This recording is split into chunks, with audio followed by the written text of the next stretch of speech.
মানুষ পড়তে গেলে সব আপনি আপ জেনে ফেলবে, জানবে না জানবে না।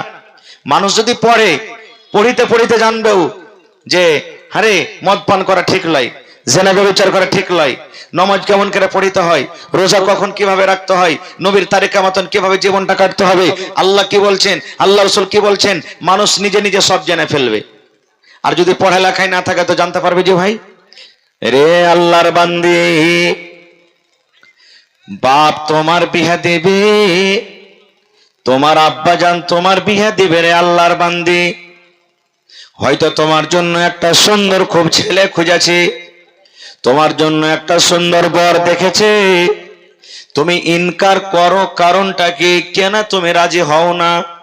ইনকারের কারণটা কি তুমি কি আমাকে একটু জানাবে না? কে বলছেন? নবীজি বেটি ছেলেটাকে জিজ্ঞাসা করছেন, এরে আল্লাহর বান্দি, তোমার আব্বা জান তোমার বিয়ে দেবে, তোমার জন্য হয়তো একটা বাড়ি দেখেছে, ছেলে দেখেছে, আর তুমি বলছো আব্বাজি আমি বিয়ে করব না, কারণটা কি? এ আমার ভাইয়েরা মায়েরা খালারা শুনেন, এবার ওই বেটি ছেলে নবীকে প্রশ্ন করছেন, আল্লাহর নবী গো, আমার আব্বা জান আমার বিয়ে দিবে, হয়তো আমার জন্য একটা সুন্দর ছেলে দেখেছে, বিয়ের ব্যাপারে আমার কোনো জ্ঞান নাই, বিয়ের ব্যাপারে আমি জানি না, স্বামীর কতটুকু আমার পরে হক রয়েছে আমি জানি না, শ্বশুর বাড়িতে যে আমাকে কেমন ভাবে চলতে হবে, আমার উপরে আমার শাশুড়ির কতটুকু হক রয়েছে, আমার উপরে আমার শ্বশুরের কতটুকু হক রয়েছে, আমি কেমন করে স্বামীর বাড়িতে থাকবো, আমার স্বামীর কতটুকু আমি খেদমত করব যে আমার স্বামী রাজি হয়ে যাবে, এই ব্যাপারে কোনো জ্ঞান নাই নবী গো, এই ব্যাপারে আমি কোনো কথা জানি না, এই ব্যাপারে আমার কিছু ইলম নাই, জানা নাই। আল্লাহ নবী গো, একটু দয়া করে আপনি বলেন তো, ধরেন আমার বিয়ে হয়ে গেল, আমি শ্বশুরের বাড়িতে চলে গেলাম, যে আমার স্বামী হবে ওই আমার স্বামীর আমার পরে কতটুকু হক রয়েছে নবী গো, আমার স্বামীর কতটুকু আমি হক আদায় করব যে আমার হক আদায় করা হবে, একটু বলেন তো, আমি শুনবো, তারপরে তখন ভাবা চিন্তা করব যে হ্যাঁ আমি বিয়ে করব কি করব না। কতটি প্রশ্ন করলেন? এই আমার ভাইয়েরা মায়েরা, নবী আমার কি বলছেন, এরে আল্লাহর বান্দি, তোমার উপরে তোমার স্বামীর অতটুকু হক রয়েছে, তোমার উপরে তোমার স্বামীর অতটুকু হক রয়েছে। এই আল্লাহর বান্দি, যদি তোমার স্বামীর গায়ে ফোঁট হয়ে যায়, তোমার স্বামীর গায়ে যদি ফোঁট হয়ে গেছে, ঘা হয়ে গেছে রে আল্লাহর বান্দি, আর ঘাটা এমন অবস্থায় পৌঁছেছে, ঘাটা পেকে গেছে, ফুটে গেছে, ঘা দিয়ে পুজ চইছে, রক্ত বহিছে, এই মতো অবস্থাতে তোমার স্বামী যদি তোমাকে বলে বিবি রে তুমি এই রক্তটা সাফ করে দাও রে বিবি, বিবি রে এই পুজটাকে তুমি সাফ করে দাও, এই ঘাটাকে তুমি সাফ করে দাও, কি দিয়া সাফ করে বিবি? পানি দিয়ে সাফ করতে হবে না, কাপড় দিয়ে সাফ করতে হবে না, তুলা দিয়ে সাফ করতে হবে না। নবী আমার বলেছেন, যদি তোমার স্বামী তোমাকে বলে বিবি রে আল্লাহ রাব্বুল আমিন তোমাকে জিভা দিয়েছে, এই জিভা দিয়ে চেটে চেটে চেটে চেটে তুমি ঘাওটাকে সাফ করে দাও, হে আল্লাহর বান্দি, এরকম কথা যদি তোমার স্বামী তোমাকে বলে, তুমি ইনকার করতে পাবে না, ইনকার করতে পাবে না, তোমাকে জিভা দিয়ে চেটে চেটে সাফ করতে হবে। এতখানি কাজ যদি তুমি করো, তাও তোমার স্বামীর তুমি হক আদায় করতে পারবে না। নারে তাকবীর। আপনি তাহলে বাড়িতে যে কইয়েন না যে হ্যাঁ আর ঘাটাকে ছাপ করে দে রে, মানে নবীজি উদাহরণ দিয়ে বুঝাইছেন যে যদি আপনার স্বামী আপনাকে বলে যে এতখানি কাজ তুমি করো, যে আমার জিভে দিয়ে তোমার জিভে দিয়ে ঘাটাকে সাফ করে দাও, আর মহিলা তুমি যদি সাফ করে দাও, তাও স্বামীর হক আদায় হবে না। খুব এখনকার মা খালার অবস্থা কি জানেন? ওরে সুবহানাল্লাহ, নবী আমার বলেছেন, হে আল্লাহর বান্দিরে, তোমার স্বামী হাট থেকে যখন বাড়ি এলো, তোমার স্বামী মাঠ থেকে যখন বাড়ি এলো, তোমার স্বামী কলেজ থেকে যখন বাড়ি এলো, তোমার স্বামী যখন দোকান থেকে বাড়ি এলো, হাট ঘাট থেকে যখন বাড়ি হলো, বাড়িতে ঢোকার সময় যদি তোমাকে বলে বিবি রে এক গ্লাস তুমি পানি দাও, এক গ্লাস পানি দাও রে বিবি, আমাকে পিপাসা লেগেছে, বিবিরে আমাকে ক্ষুধা লেগেছে, তাড়াতাড়ি করে খেতে দাও। কিংবা বিবিরে আমার বিছানা তুমি একবার এসো, ঘরের দিকে তুমি এসো, আমার পঞ্জরে তুমি বসো। নবী বলেছেন মহিলা, এমন টাইমে তোমার স্বামী তোমাকে ডাক দিয়েছে, যে টাইমে তুমি রুটি তৈরি করছো, রুটি বানাইছো, খোলাতে রুটি আছে, রুটিতে তুমি হাত দিয়েছো, রুটিটা এখন উঠিয়ে নিবে, এরকম সময়তে তোমার স্বামী যদি তোমাকে ডাকে, তুমি এই কথা বলতে পারবে না, স্বামী গো 1 মিনিট দাঁড়ান গো স্বামী, 2 মিনিট দাঁড়ান, এই রুটিটা হয়ে যাক, না হলে রুটি পুড়ে যাবে, ছাই হয়ে যাবে। নবী আমার বলেছেন, হে আল্লাহর বান্দি রে, তোমার রুটি জ্বলে যাক, তোমার রুটি পুড়ে যাক, তোমার রুটি ছাই হয়ে যাক, তুমি রুটি ছেড়ে তাড়াতাড়ি করে তোমার স্বামীর পঞ্জরে তুমি চলে যাও। এতখানি তোমার হক রয়েছে তোমার উপরে তোমার স্বামীর। কিন্তু বর্তমান যুগের অবস্থা কি? ইলম না থাকার কারণে যদি কোনো ভাই খালি স্ত্রীটাকে বলে দেয় এরকম কথা, এমন করে ঘুঁচা মেরে টেঁড়া করে কথা বলবে যে ওর 30 সেকেন্ডে চলে যায় 5 কিলোমিটার দূরে। হো তোমা চোদা কাহেকার, 1 গ্লাস পানি গেলা তুমি লিয়ে খাইতে পারবে না খো, মিনসা মুখ পোড়া, একটা কাম করেছে তো কত বড় গাছের গোটা ভেঙে দিয়ে এসে লাগছে। হ্যাঁ, সারাদিন ছেলে পিলে আঠানা চেরা লিয়ে কাম করছে বাড়িতে, আমার কি খাস্তানা হয় না? আমি কি মানুষ লাই? এই দেখেন শুরু হয়ে গেল। হয়েছে না হয় না ভাই? সুবহানাল্লাহ। কিসের কারণে হয়েছে গেলে? ইলমের কারণে, শিক্ষার কারণে। আজকে আমরা মুসলমান, আমি যে বললাম এখনই, হর ধারে আমরা ইলমে পিছে আছি। আর একটা হাদিস শোনেন, আল্লাহর নবী সাল্লাল্লাহু আলাইহি সাল্লাম একদিন নামাজ পড়ছেন। আল্লাহ রাসূল সাল্লাল্লাহু আলাইহি সাল্লাম একদিন মসজিদে বসে আছেন, আর একটা সাহাবী নামাজ পড়ছেন। সাহাবীটা দেহাতে বাড়ি, ওর আরবি। আরবি কাকে বলা হয়? দেহাতে যারা বসবাস করছেন, যেমন দেহাতে আমরা বসবাস করছি। নবীজি বসে আছেন, ভালো করে শুনবেন। আর ওই সাহাবীটা এসে নামাজ পড়লেন। নামাজ পড়ে আল্লাহ রাসূলের যে মসজিদের এক কোণাতে বসে আছেন, যে নবীকে সালাম দিলেন, আসসালামু আলাইকুম ইয়া রাসূলুল্লাহ। নবীজি সালামের জবাব দিয়ে দিলেন।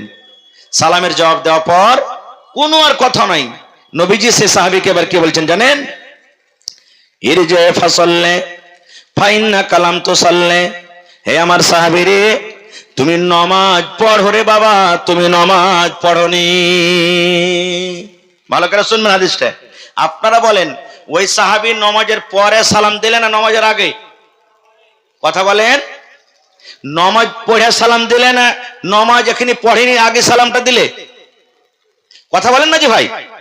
নামাজ পড়ে সালাম দিলে, নবীজি বসে আছেন, আর ও নামাজ পড়লে, নামাজ পড়ে টোড়ে তখন নবীকে এসে সালাম দিচ্ছেন। এবার নবী তখন ওকে জবাবে কি দিচ্ছেন? ওয়ালাইকুম সালাম বলে দিলেন। দেওয়ার পর কি বলছেন? ইরজে ফাসাল্লে ফাইন্না কালাম তুসাল্লে, হে আমার সাহাবী রে, তুমি নামাজ পড়ো, তুমি নামাজ পড়নি। এ কথা বললেন না নবীজি? তুমি নামাজ পড়ো, তোমার নামাজ পড়া হয়নি। নামাজ পড়া হয়নি এ কথা বললেন না, কি বলছেন? তুমি নামাজ পড়ো, তুমি নামাজ পড়নি। নামাজ পড়নি আর নামাজ পড়া হয়নি, পার্থক্য আছে না নেই? যারা বলেন আছে না নেই? এই জামানার যদি মানুষ আমরা হইতাম তো কি বলতাম? মৌলভী সাহেব, তোমার লাগছে তার মার ঘুষকে গেছে লাগছে নাকি? নামাজ পড়ে যে তোমাকে সালাম দেন জি, আর তুমি বলছো যে নামাজ পড়নি, তুমি নামাজ পড়ো। ওরে সুবহানাল্লাহ, একজন আল্লাহর নবীর সাহাবী, নবী যেমনই বললেন নামাজ পড়ো, তুমি নামাজ পড়নি, আবার নামাজ শুরু করে দিয়েছেন। আবার দুবার, দ্বিতীয়বার নামাজ পড়লেন। নামাজ পড়ার পর নবীকে এসে বলছেন, আসসালামু আলাইকুম ইয়া রাসূলুল্লাহ। নবীজি জবাব দিয়ে দিলেন। এবার জবাব দেওয়ার পর এবারও বলছেন, ইরজে ফাসাল্লে ফাইন্না কালাম তুসাল্লে, এ আমার সাহাবী রে, তুমি নামাজ পড়ো রে বাবা, তুমি নামাজ পড়নি। কয়বার হলো? কয়বার হলো জি ভাই? দুবার হয়ে গেল। আবার নামাজ পড়লেন। 3 বার বেলাতে আবার সালাম দিলেন। নবীজি সালামের জবাব দিলেন। সালামের জবাব দেওয়ার পর আবার নবী তাকে বলছেন, ইরজে ফাসাল্লি ফাইন্না কালাম তুসাল্লি, হে আমার সাহাবী, তুমি নামাজ পড়ো, তুমি নামাজ পড়নি। 3 কিংবা 4 বার যখন হয়ে গেল, বারবার নবী একটাই কথা বলছেন, নামাজ পড়ো তুমি, নামাজ পড়া হয়নি। এবার সে সাহাবী বলছেন, ইয়া রাসূলুল্লাহ আল্লিমনি, নবী গো আপনি আমাকে শিখিয়ে দেন, এর থেকে আমি আর ভালো করে নামাজ পড়তে জানি না, কেমন করে রুকু করতে হবে এর থেকে আমি আর ভালো করে রুকু করতে পারবো না, এর থেকে ভালো করে সাজদা করতে পারবো না, এর থেকে ভালো আমি কিয়াম করতে পারবো না, এর থেকে ভালো আমি তাশাহুদ করতে পারবো না। আল্লাহর নবী গো বারবার যদি আপনি আমাকে ঘুরিয়ে বলেন নামাজ পড়ো, নামাজ পড়ো, নামাজ পড়োনি, আমি এর থেকে ভালো করে জানি না, এর থেকে ভালো করে আর নামাজ পড়তে পারবো না। দয়ার নবী গো দয়া করে আপনি আমাকে নামাজ শিখিয়ে দেন। 3-4 বারকার বেলাতে যখন বলছেন নামাজ শিখিয়ে দেন, তখন নবীজি উজু থেকে নিয়ে সালাম পর্যন্ত কেমন করে উজু করতে হবে আর নামাজ পড়তে হবে নবীজি দেখিয়ে দিলেন, শিখিয়ে দিলেন। ওদিকে যাব না, সময় কম, আল্লাহ বাচ্চারা খাবার কোনোদিন। তবে আমার বলার উদ্দেশ্য, আজকে যত এখানে বসে আছেন, জীবনে মেলায় মানুষ আমরা নামাজ পড়ি, কেউ 5 ওয়াক্ত নামাজ পড়ে পড়ে না, এরা হলো অরিজিনাল নামাজি। কেউ 8 দিনে 1 দিন পড়ে মানে জুমার নামাজ পড়ে, কেউ 360 দিনে 1 দিন পড়ে মানে ঈদ বকরিদের নামাজ পড়ে। কোন ভাই খাট কি নামাজি মানে খাট যেদিন হয়ে যাবে অর্থাৎ গ্রামে মাইয়া ছেড়ে গেলে নামাজ পড়ে। জোরে বলেন পড়ে না? পড়ে না। এই মুসলমান রে, যে আপনি নামাজ পড়েন না কেন, আপনি 5 ওয়াক্ত নামাজ পড়েন, জানাজার নামাজ পড়েন, তাহাজ্জুদের নামাজ পড়েন, সুন্নাত নামাজ পড়েন, সালাতুল জোহা পড়েন, যে কোনো নামাজ পড়েন না কেন, নবীর তারিকা মতো যদি আপনার নামাজ না হয় রে বন্ধু, তাইলে জীবনে কোনোদিন আপনি নামাজ পড়েননি, আপনার নামাজ বেকার হয়ে গেছে, জীবনে আপনার ইবাদত হয়নি। হাদিসটাকে সামনে রেখে যতই নামাজ পড়েন, যদি নবীর তারিকা মতন যদি নামাজ না হয়, আপনার একদিনও নামাজ পড়া হয়নি। তাহলে ইলমের দরকার হলো না? হলো না? জোরে বলেন হলো না? হইল না? সুবহানাল্লাহ। আর একটু আগে চলেন, আল্লাহ রাসূল সাল্লাল্লাহু আলাইহি সাল্লামের জামানাতে নবীজি একদিন বসে আছেন, আর নবীর স্ত্রী মা আয়েশা রাদিয়াল্লাহু তাআলা আনহা নবীর পাঞ্জরে আছেন। আর ইহুদির একটা জামাত, ইহুদির দল, দুনিয়াতে সবথেকে মুসলমানের বড় দুশমন হলো ইহুদি। নবীকে সালাম দিচ্ছেন। আজকে আমি স্টেজে সালাম দিলাম, আসসালামু আলাইকুম, সালাম দিচ্ছেন না তিনি? এর মানে কি? আল্লাহর রহমত, আল্লাহর সালামতি আপনার পরে নাজিল হোক, এটার মানে হলো। কত সুন্দর দোয়া। এবার ওই ইহুদির জামাত নবীকে কেমন করে সালাম দিচ্ছেন দেখেন, আসসালামু আলাইকুম না বলে বলছেন আসসালামু আলাইকুম। কি বলছেন? আসসালামু আলাইকুম। আসসালামু আলাইকুম বললেন না, আসসালামু আলাইকুম। আসসালামু আলাইকুম মানে হলো, হে নবী তোমার পরে মওত আসুক, তুমি মরে যাও, তুমি মরে যাও, হালাক হয়ে যাও। আসসালামু আলাইকুম, হে নবী তোমার পরে মওত আসুক। বদদুয়া হলো না? হলো না? জোরে বলেন হলো না? হলো না? এবার মা আয়েশা রাদিয়াল্লাহু তাআলা আনহা দেখেন, দুনিয়াতে যে কোনো পুরুষ হোক, ওর যদি স্ত্রীর সামনে যদি দোসরা কোনো মানুষ বুরাই করে, গাল দেয়, স্ত্রী সহ্য করতে পারবে? পারবে না। খুব। এবার মা আয়েশা যখন ওরে আল্লাহ জেনে নিলেন আমার নবীকে এই বেঈমানেরা ইহুদিরা গাল দিয়ে দিলে, বদদুয়া দিয়ে দিলে, সালামের জায়গাতে আসসালামু আলাইকুম না বলে আসসালামু আলাইকুম বলে দিয়েছি।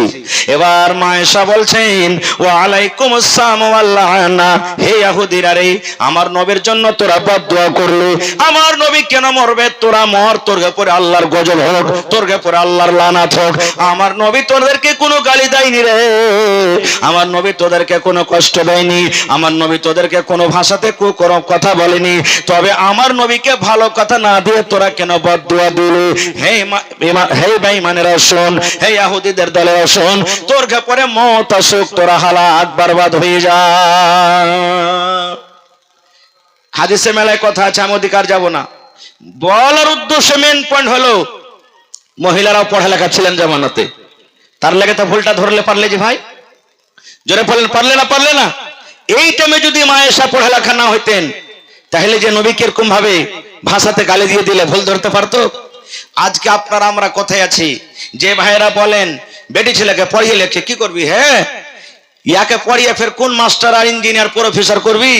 ইয়ারা তো পরের বাড়িতে চলে যাবে, যে ছাই তুলবে, ঘোঁটা কোড়াইবে, ভাত রানবে, রুটি করবে, এই করবে ওই করবে, বেটি ছেলেকে পড়িয়ে লেখছে কি করবি? এটা ভুল, এটা ভুল। আর একটা হাদিস আপনাকে সামনে তুলে ধরি। যতটি লোক আমরা এখানে আজকে বসে আছি, আমি যদি প্রশ্ন করে দিই, আরে আল্লাহর বান্দা, বাড়িতে তোমার স্ত্রী আছে, তোমার ওপরে তোমার স্ত্রীর কতটুকু হক আছে যে তুমি স্ত্রীর হক আদায় করতে পারবে বলো তো? এটা নয় আমি বেটা ছেলে হয়ে গেলাম তো গাছের গোটা হয়ে গেলাম, আমি একটা বেটা ছেলে হয়ে গেলাম তা আমার পরে সব জিম্মেদারি শেষ, যা করবে মায়লোকই করবে, মায়লোকটা হলো গরু ভুঁই ছাগল জানোয়ার, এটি আমরা মনে করি। না রে বন্ধু না, আল্লাহ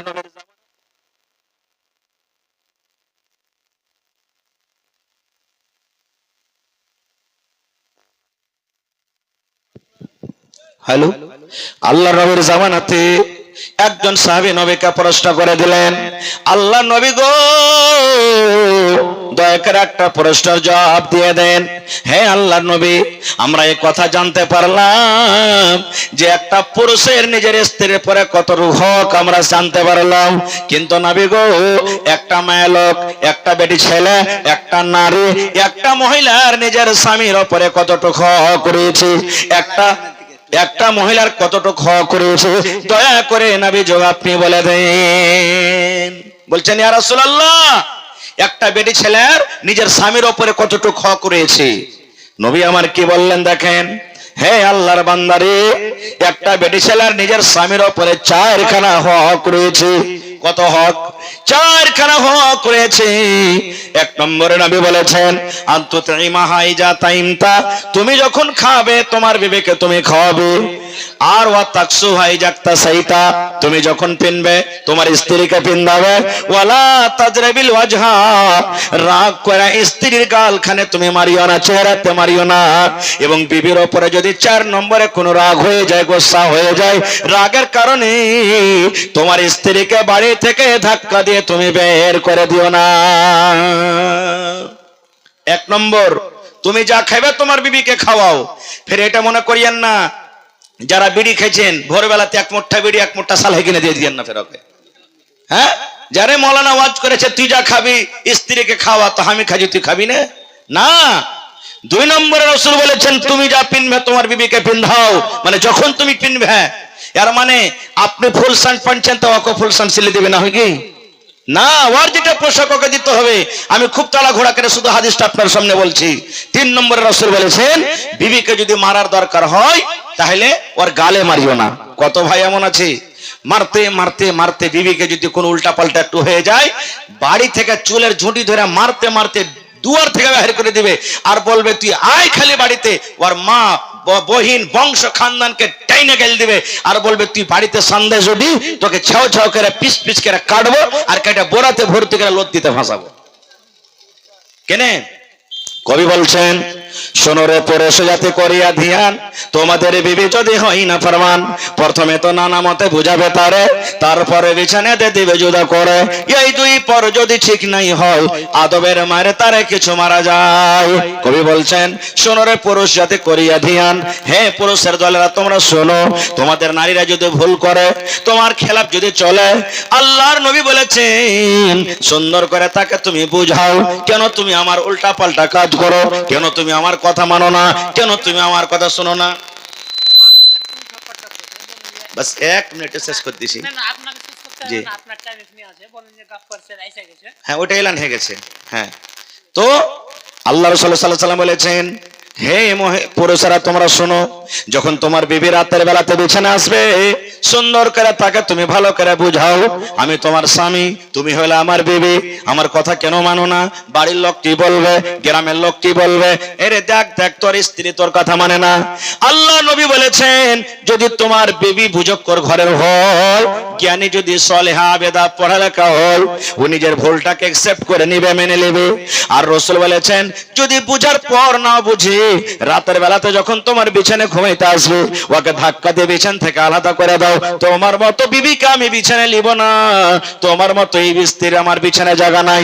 তুমি যখন আমার কথা মানবে না, তুমি যখন আমার কথা মতো চলবে না, তুমি না মতো বিছানায় ঘুমাও, সব পড়ে তুমি ঘুমাও, চাটা পড়ে তুমি ঘুমাও। নবী বলেছেন, যখন বড় বড় মশাতে তাকে ফড়বে, করবে, যখন নামাতে কষ্ট পাবে, যদি জ্ঞানী ঘরের মহিলা হয়, নিজের ভুলটাকে যদি জানতে পারে, স্বামীর পা ধরে বলবে, স্বামী গো মাফ করে দেন গো, আমাকে মাফ করে দেন, আমার দ্বারাতে ভুল হয়েছে, আমার দ্বারাতে ভুল হয়ে গেছে, আল্লাহর রাস্তে আপনি আমাকে মাফ করে দেন। এবার রাসূল বলছেন, বুঝিয়াও না বুঝে তারে বুঝাই কে? কবি বলছেন, বুঝিয়াও না বুঝে তারে বুঝাই কে, আর না বুঝিয়া হু হু করে তাকে ভূতে ধরেছে। এরকম কত মা খালা আছে, যতই বুঝাইবেন ও বুঝবে না, ওকে ভূতি ধরেছে, তখন আদবের মায়ের মারতে হবে তাকে।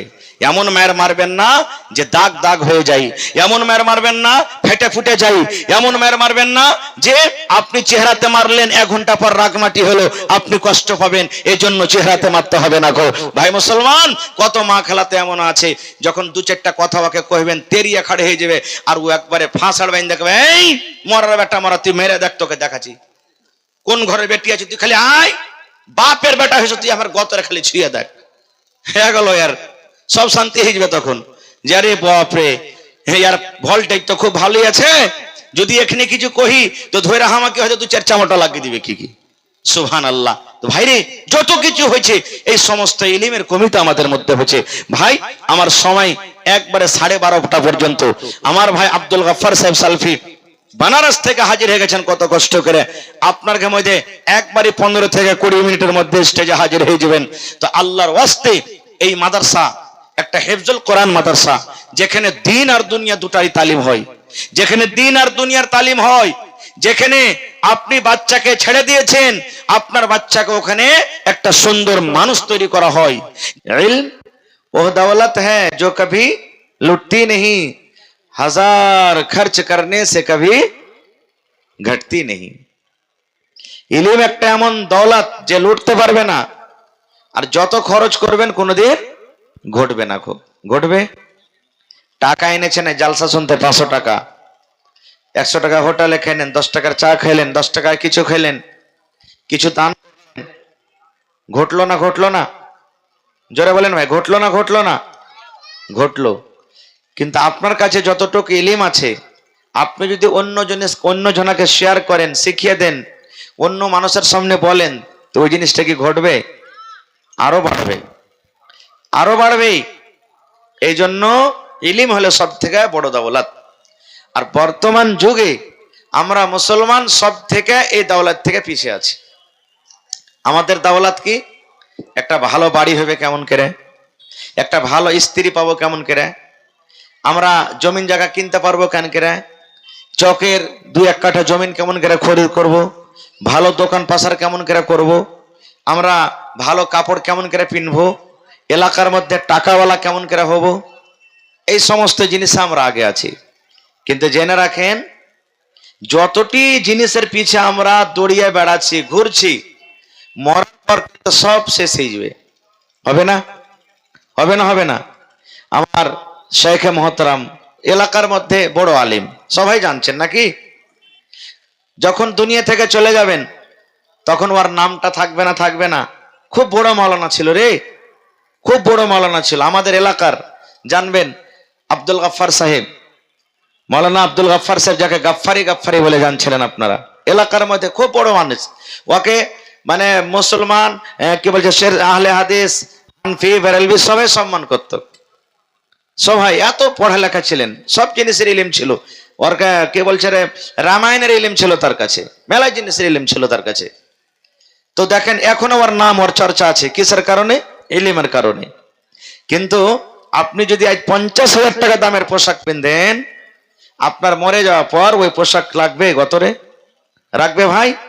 এলাকার মধ্যে খুব আপনার নাম আছে, অমুক মানুষ এত বড় দৌলতমান দুনিয়াতে বেঁচে থাকা কালে, কিন্তু যেদিন আমি আপনি মরে যাব সেদিন পহেলা নম্বর নামটাই বদলিবে। বদলিবে না? অমুক গ্রামের মাইয়া থেকে গেছে সেদিন নাম লিবে না। অমুক গ্রামে জালালউদ্দিন মারা গেছে সেদিন বলবে না, কি বলবে? মাইয়া থেকে গেছে অমুক গ্রামের, অমুক গ্রামের মাইয়া থেকে গেছে, জানাজার নাম এত টাইমে, যারা ইচ্ছুক তোমরা হাজির হয়ে যাও। তাহলে মরার সাথে সাথে নাম খতম হয়ে গেল। হলো না? হলো না? 2 নম্বর পোশাক কাপড়, সুবহানাল্লাহ। যে কাপড়ে আমরা অহংকারী করছিলাম, ঘামান্ড করছিলাম, আমাদের মতন কাপড় কে পিনবে রে, কে জুতা পিনবে, কেই পিনবে, কেই করে। কিন্তু যেদিনই মরবো, মানে মরার সাথে সাথে আর গতরে রাখবে না, সবকে খুলে ফেল দেবে। রাখবে না? রাখবে না? তো এই সমস্ত জিনিসের পিছে আমরা পাগল আছি ভাই, কিন্তু ইলিমের পিছে আমরা পাগল নাই। যার কারণে সব জায়গাতে আমরা মুসলমান হুড়াগুতা খাচ্ছি। ট্রেনে দেখেন, বসে দেখেন, বাজারে দেখেন, কোর্টে দেখেন, কোর্ট কাচারিতে তা সব থেকে মুসলমান খাস করে শেরশাহের দিকে ঠকছে বেশি। কিছু সমাজেরও মানুষ আছে, আপসের মধ্যে বিবাদ চালু করে দিলে ওমন থেকে 5,000 পাইবে, এমন থেকে 5,000 পাইবে, আর লাগিয়ে দিলে মজা মারছে মধ্যখান থেকেও। কিসের কারণে? ইলিমের কারণে এগুলা হয়েছে। এই জন্য ভাই আজকে জালসাটা হলো শিক্ষার জায়গা, মাদ্রাসার জালসা না। মাদ্রাসা কেন করেছেন? যেন আমার আপনার ছেলেরা, মেয়েরা, বেটা বেটি পড়ে লেখে কামিয়াব হয়। আজকে আপনারা যে এসেছেন, আপনাদের জন্য এটা মাদ্রাসা, শিখার জায়গা। আপনারা বড় মানুষ হয়ে গেছেন, মেলায় মানুষ লজ্জা করে, বড় মানুষ হয়ে গেছি, কেমন করে মুলবিরাকে কোনো কথা জিজ্ঞাসা করব, কেমন করে পড়িতে যাব, কেমন করে কি শিখবো। কিন্তু বেয়াদবে মাফ করবেন, যতটি লোক এখানে বসে আছি আমরা, আজকে হাজার হাজার মানুষ, একটা একটা করে জিজ্ঞাসা যদি করা হয়, হ্যাঁ ভাই আপনার বয়স 50 বছর হয়ে গেল, উজু কেমন করে করছে একটু বলেন তো। আপনারা বলেন, সবাই কি পারবো? জোরে বলেন, সবাই কি বলতে পারবো? উজুর তারিখা বলতে পারবো? পারবো না। খুব হাজি ভাই, কেউ এমন একটা লোক আছেন সামনে থেকে যদি আমি বলে দিই যে সালাম থেকে, মানে নমাজ শুরু থেকে নিয়ে সালাম পর্যন্ত এক রেখাত সম্পূর্ণ নমাজ কেমন করে পড়ে, নবীর তারিখের মতন পড়ে দেখান তো, কয়টা লোক আমরা পারবো? আমরা জানি না, আমরা পারবো না। খুব যদি এই মজলিসে যত লোক বসে আছেন, আমি যদি বলি বিবির হক কি, একটু দয়া করে বলেন তো। স্ত্রী তো পারে, মানুষের বাড়িতে আছে যারা বিয়ে শাদী করেছেন, স্ত্রী বাড়িতে এনেছেন, তো বিবির আপনার উপরে হকটা কি বলেন তো, কয়টা লোক বলতে পারবো? পারবো না। খুব যদি মা খালারাকে বলা হয় যে হাগে মা, এ দিদি বোন, আপনি যে বিয়ে হ্যাঁ শ্বশুরের বাড়িতে এসেছেন, তো আপনার উপরে আপনার স্বামীর কতটুকু হক রয়েছে আপনি বলেন তো, বলতে পারবে? পারবে না। খুব এজন্য তো মুসলমান আমাদেরকে বলা হয়েছে অত্যন্ত পিছড়া, মানে একটা পিছড়া, আর আমরা হলাম অত্যন্ত পিছড়া, মানে আমাদের থেকে আর পিছড়া কেউ।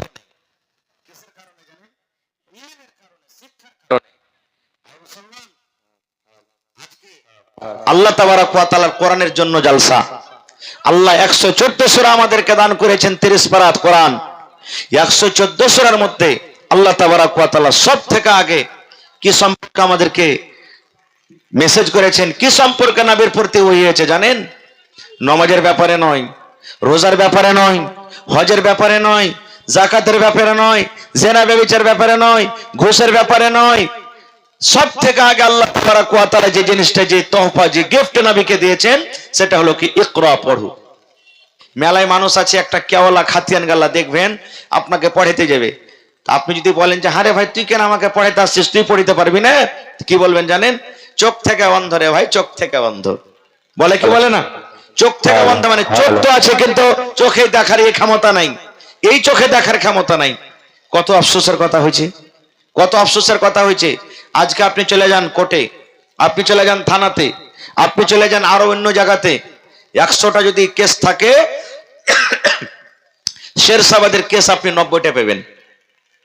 100টা কেসের মধ্যে শেরশাবাদের কেস 90টা, আর 90টার মধ্যে ৭০ থেকে ৮০টা কেস খালি লড়কা লড়কির পাবেন আপনি। কোন এমন গ্রাম নাই মাসে 2 মাসে লড়কা লড়কির তালাক হয়নি, হয়েছে না? হয়নি। আরে তালাক হওয়ার কারণটা কি? 2টা কারণ। আমি যেটা বুঝতে পারছি, যতখানি আমি ভাবতে পারছি, তালাক খাওয়ার 2টা কারণ। এক কারণ ছোটতে বিয়ে দেওয়া, বুঝা সুঝা কিছু করি না আমরা, 10 টাকার লালচে ছেলে পিলার বেটা বিয়ে দিয়ে দিচ্ছি। হিন্দুস্তানের আইন, হিন্দুস্তানের কানুন, 21 বছরকার আগে যদি আপনি বেটার বিয়ে দিয়ে দেন, বা কোনো নওজওয়ান কোনো যুবক যদি 21 বছরকার আগে যদি বিয়ে করে লাই, তো হিন্দুস্তানের আইনের হিসাবে মুজরিম হয়ে যাবে, আপনারা সবাই জানছেন। আর বেটি ছেলে 18 বছরকার আগে বিয়ে করতে পারবে না, কিন্তু আমরা করছি, মানছি? মানি না ভাই আমার। আমরা 10 টাকার লালচে 15 বছর, 17 বছর, 14 বছর, 12 বছর পর্যন্ত লড়কা লড়কির বয়স হয়েছে, আমরা বিয়ে দিয়ে দিই। কষা চিপলে পারে দুধ বের হবে, ওই রিশটা টিকবে যে ভাই? ও তো জানে না এখন পর্যন্ত যে আমি যে স্ত্রীটাকে বাড়িতে নিয়ে আসবো তো ওকে কিভাবে আমার কথা বলতে হবে, কেমন করে ওর সাথে আমাকে জীবন যাপন করতে হবে, ও জানে না। বাপ এমন গার্জিয়ান এমন আছে 10 বছর 12 বছরকার বেটির বিয়ে দিয়ে দিচ্ছে। কেন? ভালো জামাই পাচ্ছি, যেমন সাহেব একটা ভালো জামাই পাচ্ছি, ওর বাপের খুব সম্পত্তি আছে, ভালো জামাই পাচ্ছি, বড় বাড়ি আছে, যদি দরকার হয় আমি একটা গরিব মানুষ, লাঠির দরকার হলে 10 খান লাঠি দড়িয়ে চলে আসবে আমার দিক থেকে। হবে না? হবে না? টাকার দরকার হলে 50,000 লাখ 2 লাখ 5 লাখ সময়টা আমি ধার পাবো, দিয়ে দিন বিয়ে। মুসলমান, ইলম একটা এমন জিনিস, আপনাকে হর লাইনে মজবুত থাকতে হবে, হর লাইনে মজবুত থাকতে হবে। আপনাকে বেটাকে এসপি করতে হবে, এসপি করতে হবে, হাফিজ করতে হবে, কারি করতে হবে, মাওলানা করতে হবে, সব রকম আপনাকে ইলম দিতে হবে। কিন্তু আজকে আমরা মুসলমান কোন রকম ভাঙ্গা চূড়া করে 2-4টা সূরা গালা শিখিয়ে দিল তো আমরা খুব বড় মানুষ হয়ে গেল। যেদিন দেখতে আসবে, আপনারা জানছেন, যেদিন ছেলেটাকে দেখতে আসবে জিজ্ঞাসা করবে, আরে বাবা পড়ালেখা করেছো, কত নিয়ে পড়ালেখা জানো? তা আপনারা বলেন তো বেশিরভাগ ছেলে কি জবাব দিছে? কহেন, আপনারা কহেন, নিজের সমান। এটাই শুনতে চাচ্ছ না আমি। কি বলবে? নিজের সমান জানি নাকি? আমি তো হার সমান জানি না। আমার মৌলানা ওর নিজের সমান জানে না। যতটি স্টেজে বসে আছে নিজের সমান কেউ জানি না। বলবেন কেমন করে যে মৌলানা নিজের সমান মানে কখন হলো? ঠিক নমাজ রোজা শিখছি, মৌলভী সাহেব মানুষ জানছি এই ব্যাপারে ভালো, যাই জানি। কোর্টের যদি দরকার হয়ে যায় তা আমি কখনো বহস করতে পারবো? উকিল হাকিমের সামনে বহস করতে পারবো? থানার কাজ করতে পারবো? এসপিডিএম এর কাজ করতে পারবো? যখন এগুলা তা পারবো না, কত আমি নিজের সমান কেন করে শিখনু? কথাটা বুঝেন ভালো করে, কেমন করে আমরা শিখনু?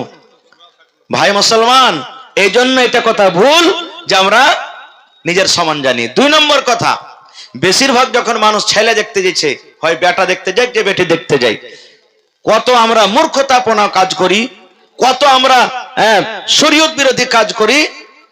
যে জিজ্ঞাসা করতে করতে তখন একটা লোক বলবে ফকিরের দোয়া জানো রে বাবা? নাউজুবিল্লাহ মিন জালিক। কি বলি? ফকিরের দোয়া জানো রে, এটা বলে কি বলে না?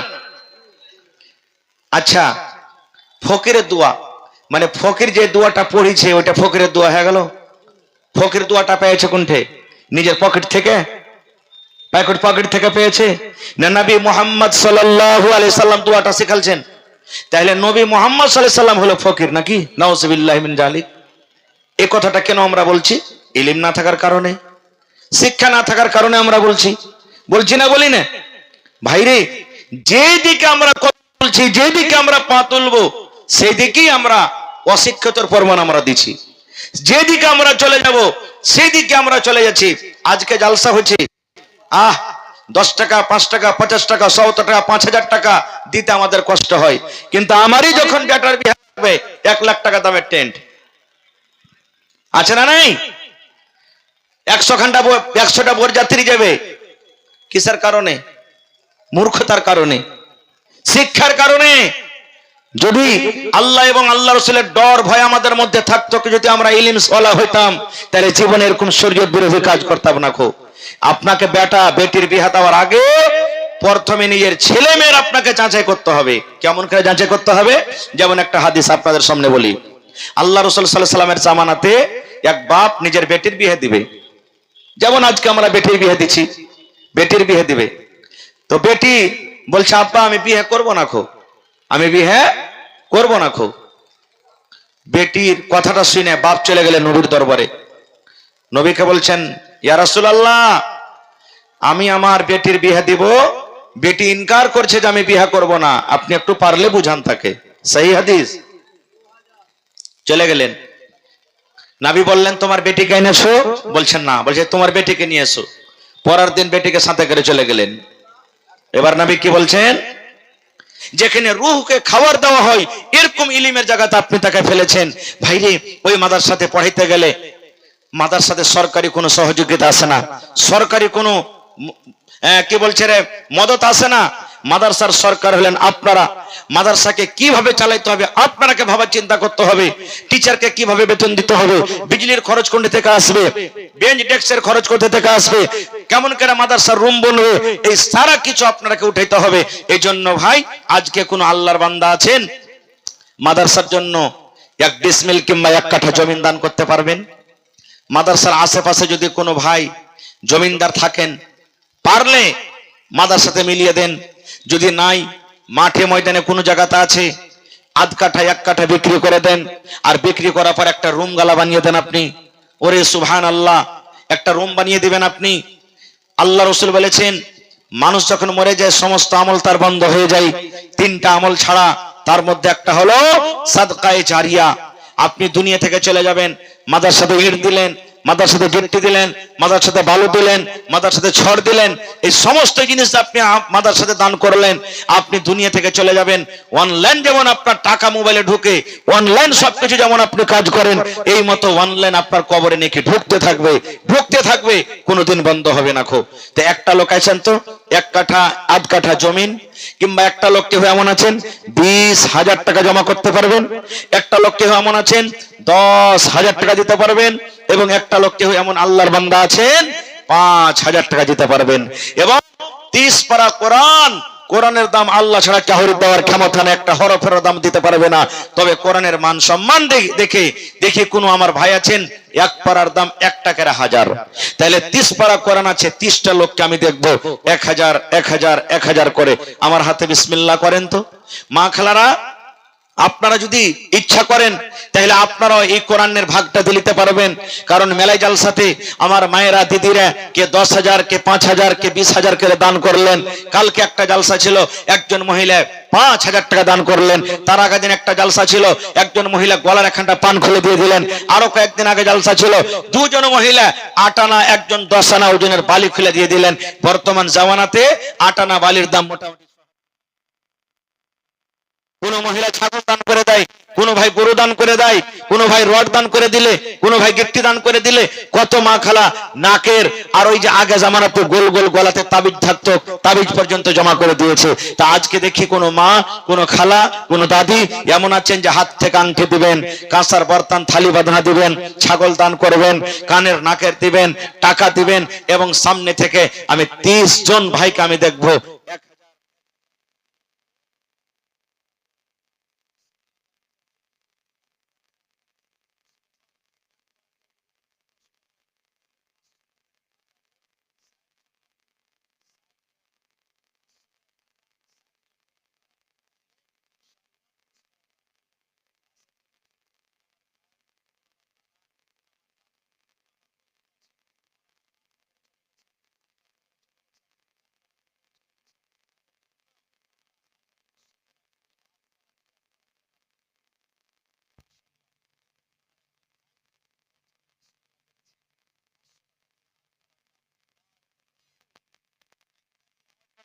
বলা হরেন। জি, আজনুর খাতুন